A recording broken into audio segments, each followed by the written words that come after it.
welcome to this special budget edition that we are calling the Gen Next View. Now, over the last few weeks, you have heard out experts from India, across the world on ET Now, weighing in on the upcoming budget. But we're now going to get you some of the youngest, brightest, smartest minds, and which better place than the Indian Institute of Management in Bengaluru, one of India's premier B schools. Thanks so much, everyone, for being part of this special show on ET Now. One of the young minds that I'm going to reach out to right at the beginning is the professor here, Charan Singh. All the students want you to start, sir, with, your broad expectations of the budget. And, you've been part of RBI, you've been at IMF. So I really can't think of anyone better than to give expectations for Jaitley on, what the broad expectation needs to be as far as his budget is concerned. Lot of hype riding around it, but what is your expectation? So first of all, I must thank ET Now to have come and spoken to our students. We are all excited to share our thoughts. As far as the specific question is concerned, I think this is a very important budget in the history of India.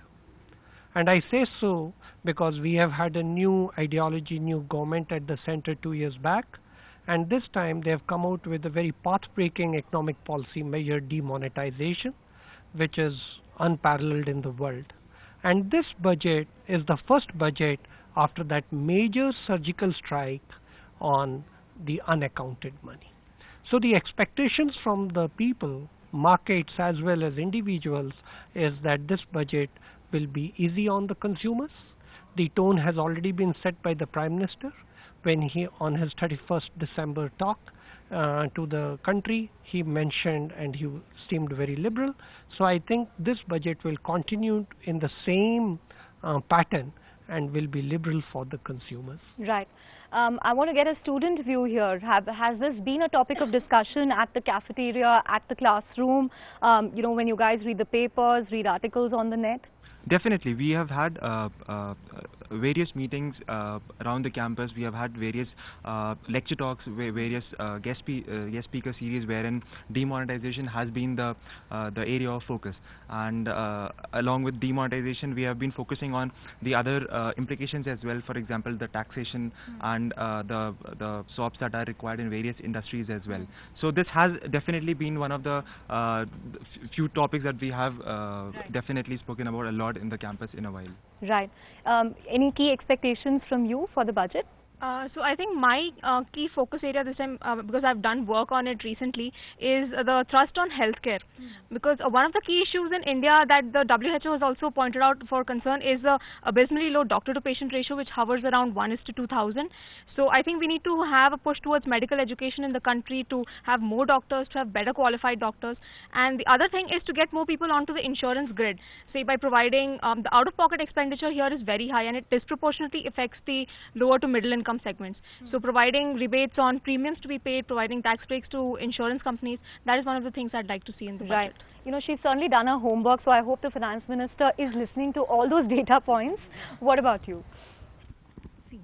After demonetization, we all know that economy has slowed down. So the government expenditure need to be increased. But another thing is, if expenditure is too high, fiscal deficit goes up. So I'm expecting how the government manages both the these two. It's always a tricky balance. And Sir would vouch for that. And this time expenditure is needed for sure, and they can't cut on it.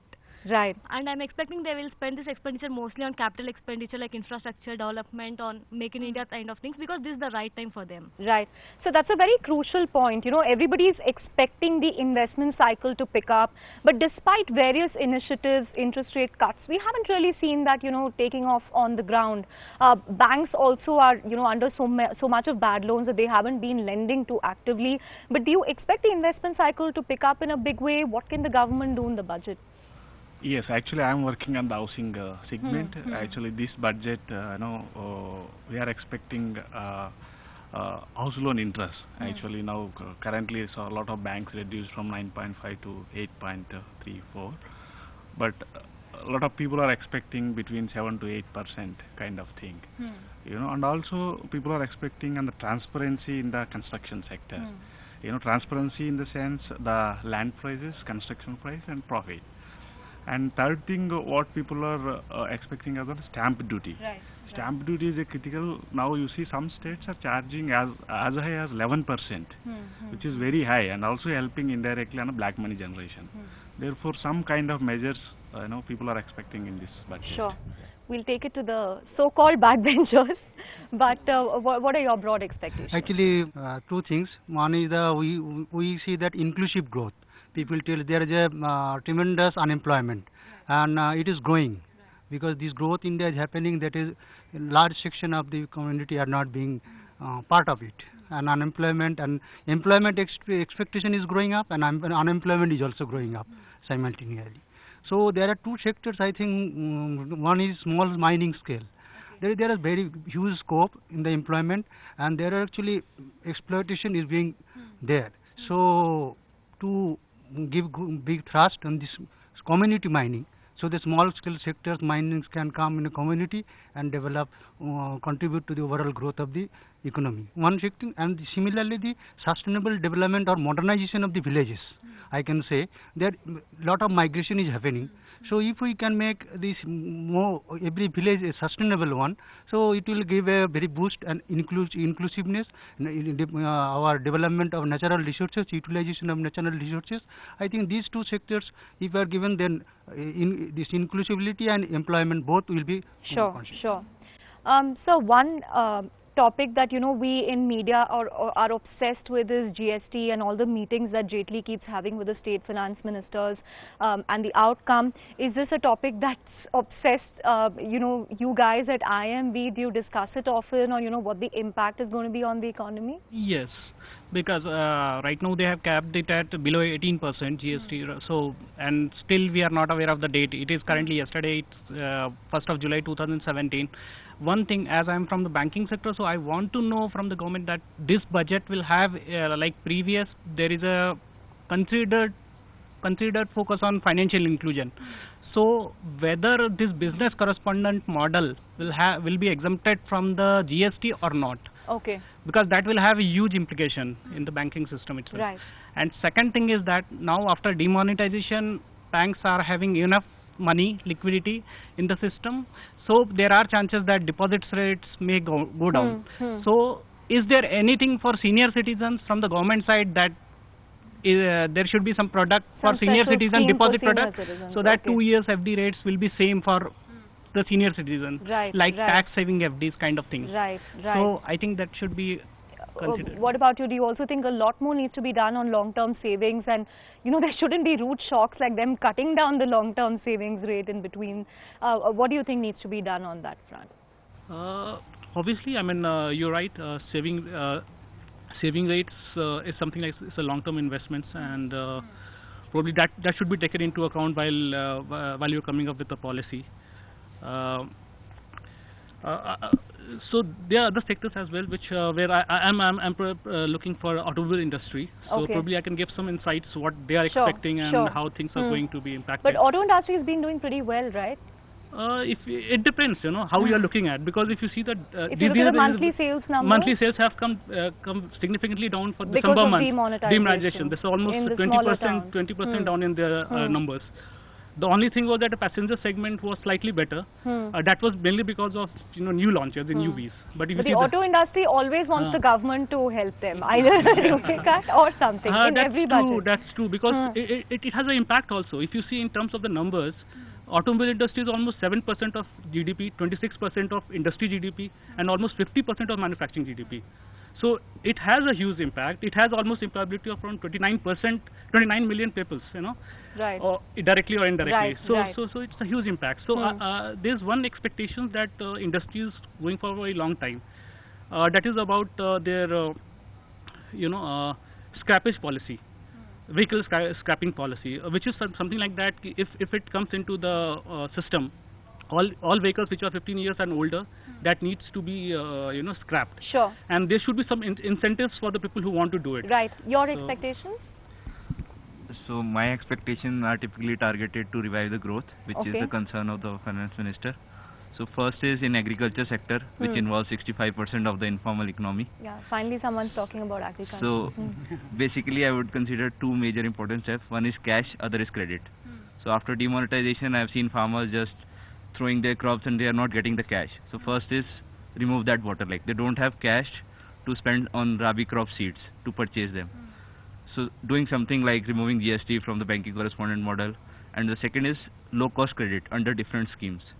And like tax incentive for farm equipment, seeds and all would go a long way. Otherwise there is an impending food crisis, then again the inflation will go up, then there will be more hassles for the finance minister. Sure. You know, he started on demonetization and that's really become a buzzword in the last 3 months. Are you expecting the government to do something to boost cashless transactions in the budget and, you know, tax people who use cash? So one of the areas I feel is the cashless equipments. India just has 14 lakh POS machines and that is really less for the amount of like the number of the population we have, and the growth rate for these equipments, that is 20%. That is too less. 14%, 20% of 14 lakh, just 3 lakh machines addition per year, which is too less. And when you are coming up with such a big initiative of cashless, then you should have the on-ground infrastructure to handle this, which is not there right now. Right. Do you agree with that? Anything else you want to add from a demonetization perspective? So you asked, should we tax the cash users? But I don't feel, because independence of how to use your money should be in the hands of public. In the hands of the user. You should not limit you should promote taxless like digital economy, but I don't feel that's the right way to tax you. But that's not a right thing to do in a democratic country. So one more thing which I would like to point out is in the health sector. So health for an India economy is as big as economy, we need a healthy demography. But our spending on health is very low. It has been 1.2%, and that too comes under a combined budget of 7% of the 7% social contribution of the entire GDP. Now some facts which like of 40 children die between 0 to 1 of 1,000 live births. So that's very disappointing in India. I expect in this budget that contribution towards health goes up. Right. Yeah. So my take would actually be on Startup India and what the budget... You guys are constantly stealing my topic. Even before I start on demonetization, he started. Now you started on startup. So if you look at especially Bangalore, where startups is the hot topic, in 2016 we had about 200 tech startups close up in India. It's not only because of the market, but also because lack of funds in the economy that happened. Now post demonetization, what has happened is all the gain that Sensex had during 2016, it got wiped out in 8 to 10 sessions. So there is absolutely no cash. And with the Fed rate being hiked in January, we see all the money again flying out to US. So more of domestic capital needs to... Absolutely. So I'm expecting the union budget to focus a lot more on what 0 to less interest rate on taxes, on loans that can be given to small and medium enterprises, and more focus on startups. Are you very gung-ho on startups as well? I am, and to bring us back to the topic of demonetization. So in the wake of demonetization, there's a lot of talk about how to increase the disposable income with the people. So there's a lot of expectations from the taxation policy, this budget. There's a lot of talk also about increasing the exemption limit again from 2.5 to 3 or 4. But I believe that that's not the right way forward, because in a country where only about 24 lakh people are above the 10 lakh limit, and where tax net, bringing people into the tax net should be the major agenda of the government, I believe that increasing the tax exemption limit is just you wiping out people who are already paying taxes from the tax net. So there are other ways of increasing compliance. We could decrease the percentage taxes. There are also so many other exemptions which have been neglected for a very long time, like student education exemptions or student hostel exemptions, which are very negligible, and they haven't been I'm sure revisited. this is something you personally Yes, my father's in the army, so I know exactly how negligible these amounts are. So in order to increase compliance, we could look at those and try decreasing those instead of increasing the tax exemption limit year on.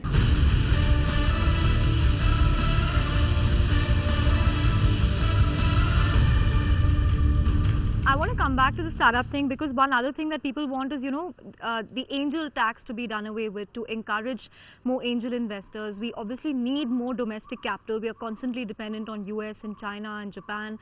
What else needs to be done in that respect? I think another thing in terms of startups people are talking about is a tax holiday for 7 years instead of the 3 years currently.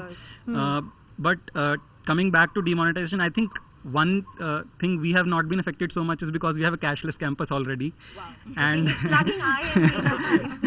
And another thing from since I want budget to focus on is education. So education sector is the one which has been neglected from so long. There has been a committee which was set up last year. Hope we also have a better education minister. Yeah, so last year was completely mired up in controversies, and but there was a committee set up last year for education, and the committee pointed out certain things. It said that spend on education needs to go up to 6% of GDP as soon as possible. They also recommended setting up an Indian Education Services. They basically said that the regulator should be separate from the government, so that we have good enrollment rates in the schools now. We have midday meal schemes because of which children are coming to the schools. But the quality of education is what we need to focus on, and we need to improve the spend and then manage the administration of education in our country. Okay. Coming back to this startup ecosystem, I think we tend to jump too much when we talk about VC taxation and these issues. We should address the root cause. You see, India has 1/10 the number of startups the US has. And why is this? Because we Indians are risk averse. Have you decided to start up, or you've taken a I already have a startup going. You already have a startup. Okay. We Indians are risk averse. The problem is integration between universities and education centers and incubation centers is absent. While incubation centers are popping up, the level of support is not much. So many students, prospective students, end up taking jobs where they could have had their startup of their own. So government must look at investing in this field. A lot of investment in student-run ventures can be done by the government. Seed funding of little bit will do, and even placement holidays can be a compulsory part of education. Okay. Hope the government's listening. What about you?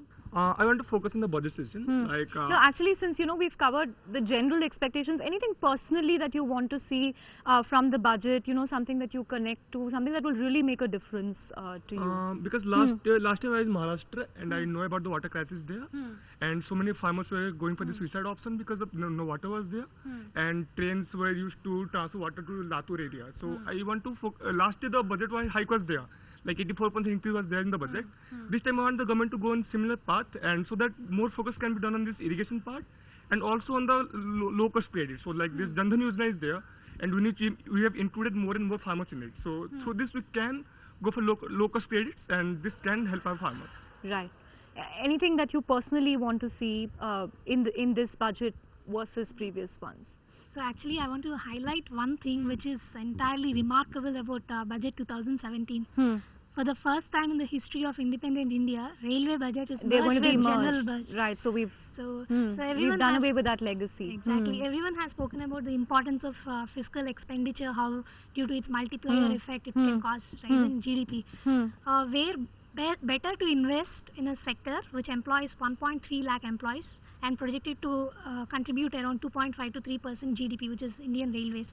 So I think this is a really great time. For the first time we can see, last year I think the budget allocation was 8.5 lakh crores. Right. We are expecting around 12 to 13 lakh crore allotment this year, and from previous 45,000 crores of cross budgetary support to railways to around 60,000. So the bigger problem is we have to see how sustainable railways is going to be now that it's merged with general budget. So I just wanted to highlight the railway part. Okay. Anything that hasn't been highlighted that you want to highlight? Yeah, I have two key expectations from the budget this time. So the first thing is that I expect that the government should increase spending under the medical tourism sector. Because I think India is a very competitive market for medical tourism because we have very well trained medical professionals, and the cost of a surgery in India is about 1/10 of that in Western nations, and it is expected that the number of medical tourists we'll have in the next 4 years will double. And so far we've had foreign investments of about $3.6 billion in the past 15 years into the healthcare sector. So I think the government should somehow boost this. So I think it will be a huge source of revenue for the nation in the years to come. So I think it should start focus there. And the second thing that I want from the government this time is that I think so far the government's doing good when it comes to policies, be it agriculture, be it the social sector, or even for senior citizens. The government has always been trying to come up with something. But what I think should be done this time is it should come up with initiatives to plug the leakages for the effective implementation of these policies. I think it should link initiatives in the digitization of India to plugging the leakages, effective spending, and look at how the overall outcome is. I think that is where we should get than starting up with something new with effective implementation. So do you feel very proud as a professor to hear, so many sharp views coming from students? I mean, I don't know why Jaitley even needs experts in Delhi. He can just, come to IIMB. It's really impressive. I've heard them and I'm really amazed at how much readings they do and how much up to date they are. So you're going to give them all very good scores. Absolutely. I just wanted to conclude. He's on record. I just wanted to conclude with three observations. The first thing, I think something needs to be done, and I understand the government is already thinking on those lines on banking sector. Maybe the time has come for Narasimhan Committee 3 laying out the roadmap on how to handle banking sector. The second thing, I think the monetary policy needs to be strengthened. The institution also needs to be strengthened, and therefore maybe the time has come to consider separating debt from monetary management. And finally, I would say we have not paid much cognizance to this aspect, but old age is a very big issue in our country. It's under the carpet. 11 crore people are above the age of 65. While we do take care of our children and we have daycare centers, I think for the aged, we need to think in terms of universal pension. No, and also this universal basic income, which a lot of countries are debating, especially because of artificial intelligence. There is fear that a lot of people will not have jobs. And I think this is something that Elon Musk is also supporting in a Yes, we need to think on those lines. We could probably think in terms of old age medical insurance. We could also think in terms of old age daycare centers, or assure them a meal at least a day. So I think the old age social security needs to be focused on. Okay. As we are coming to the end of this, just want to do a straw poll with all of you. So, you can do a show of hands. How many of you think GST will be implemented in 2017? Okay, majority. I think only 2 don't. Why not? I think getting all the states on board and the on-ground implementation is really tough for GST. It's still not linked pretty well. The issues have not been sorted out with the states. So that is one major portion, I think. And even the merchants who will be using it, they have to be really how many of you think it will happen by July 1st? The latest date that Jaitley thinks it's... None of you?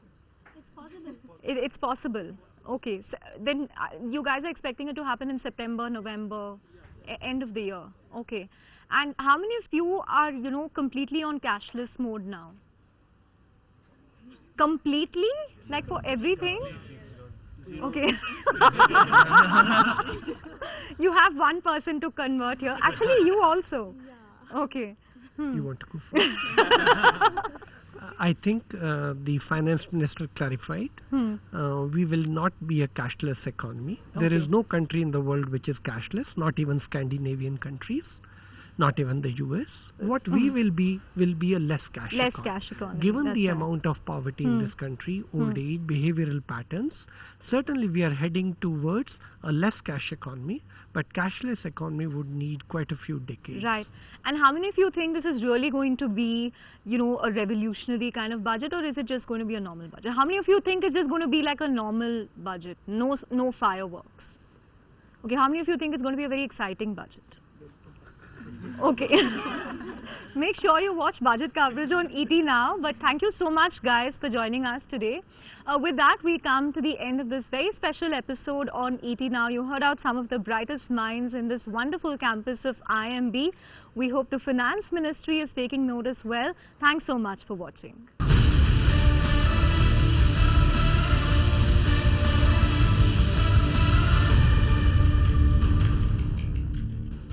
Find us on Facebook at facebook.com/ETNow and don't forget to click the like button. You can also follow us on Twitter at ETNowLive. To stay updated with all our programming, hit the subscribe button on our YouTube channel by logging on to youtube.com/user/ETNow.